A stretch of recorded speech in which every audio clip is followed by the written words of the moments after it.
Mga magulang, huwag niyong ipilit sa mga anak niyo na makakuha ng mataas na marka. Sa halip, turuan niyo silang magmahal sa karunungan. Mahalin ang pagkakatuto. Huwag i-pressure ang mga anak ninyo. Huwag niyong sabihin sa kanila na, "Anak, ikaw dapat ang manguna sa klase. Ikaw dapat ang pinakamagaling sa klase." Sa halip, sabihin sa anak mo na, "Gawin mo lang ang iyong buong makakaya. Susuportahan kita." Sabihin sa mga anak ninyo na bigyan ng importansya ang mga leksyon, hindi ang matataas na marka.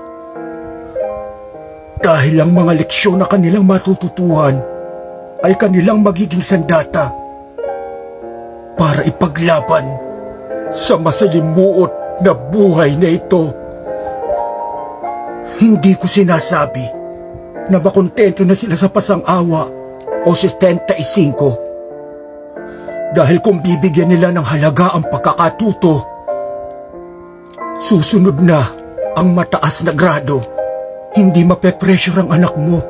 Hindi mapipilitan mantaya para makakuha lang ng mataas na grado. Pakiusap mga magulang. Pakiusap.